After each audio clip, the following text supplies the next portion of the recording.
Riding in traffic is something that unnerves a lot of riders. But there are two mottos that I live by and I try to develop my motorcycling around. The first is to develop my skills to the best of my ability. And the second is to ride on the road in a manner in which I never have to use those skills. This week on MC Rider, let's explore that, and I'll give you 2 things that you can do to greatly enhance your safety on the road.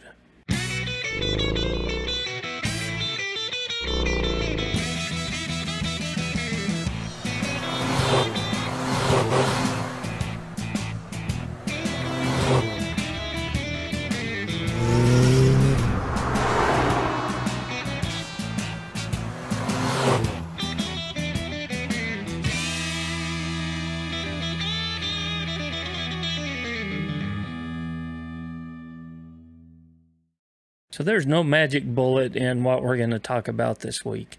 2 things, 2 common sense things that will keep you safer out on the road, but they'll make a huge difference in your ability to handle what's happening on the road. The first of those is following distance. Keeping a good margin of distance between you and the vehicle in front of you. And the second is lane position. All right, 2 common sense things. But from my observation of watching riders on the road, common sense is not always common practice. So we'll bring up some diagrams this week. We'll talk about what good lane position is, and we'll talk about what a good following distance is, and how that can make a huge difference in your riding in congested areas. So here's a typical 2-lane road situation. It's 70 miles per hour and we've got traffic coming in both directions.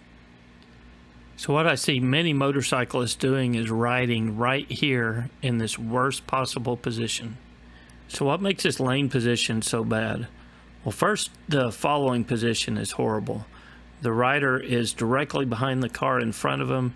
He is going to have to slam on his brakes if the car in front of him slams on his brakes. And plus he has no visibility up the road, so he can't see if there's a large obstacle in the highway up ahead of him, which that car may be able to just drive over the top of, but because of where the motorcycle has placed himself on the road, he is going to hit any obstacle that that car drives over the top of.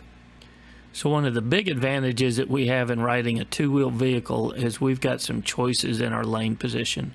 The cars are kind of stuck. They have to drive right down the middle of the road. But a motorcyclist really has 3 different choices.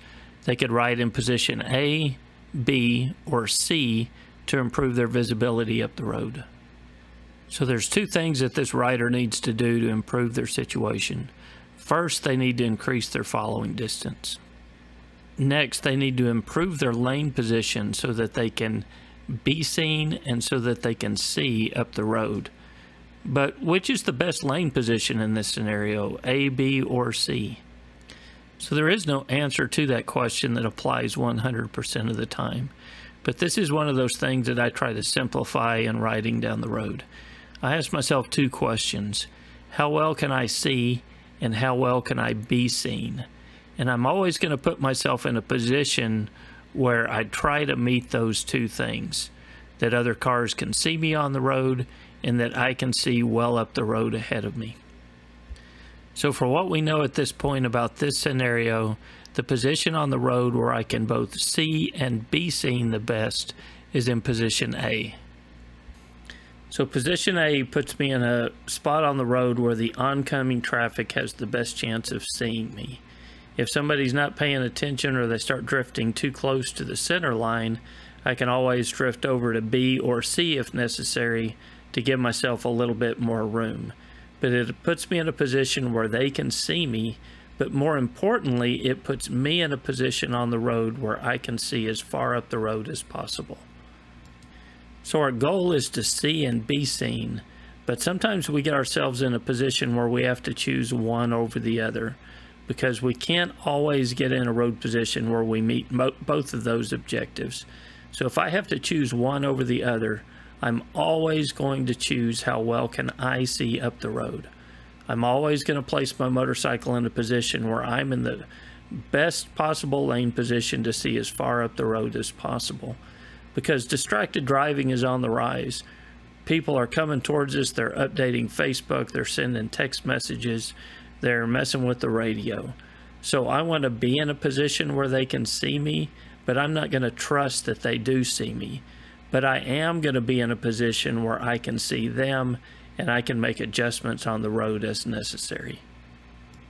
Another important point to emphasize here is just because I'm choosing seeing up the road over being seen in certain scenarios doesn't mean I have to stay there. One of my responsibilities as a rider is to put myself in a position where I can see up the road and be in the best possible position to be seen. So let's change our scenario up a little bit. Instead of being on a 2-lane road, now let's put ourselves on a 4-lane road. So now our rider has more choices to make. They've got 2 lanes to choose from and 3 positions in each lane to choose from. The scenario may have changed, but our principles stay the same. Always put yourself in a position where you can see and be seen. A common argument that I hear about following distance, both in the comments on the YouTube section and discussions with people in person, is that they say following distance only invites cars to fill up that gap in front of you. And riders say because cars are going to fill that gap up, they're going to maintain a following distance similar to this to keep other cars from filling that gap up as well. It is true that if you leave a gap on the road, another car is going to fill that gap up. But why would you allow the other driver to affect your safety? By continuing to ride in that position, you're putting yourself at a huge disadvantage on the road. There's a few things that you could do. First, you could change lanes to increase your space and distance between the vehicle in front of you. If the car's going slow and you've got room up ahead, you could pass the car and increase your following distance again and your margin safety around the other vehicles. Or you can slow down temporarily to get that space between you and the vehicle in front of you. The key thing is don't allow the traffic around you to put you in a bad situation.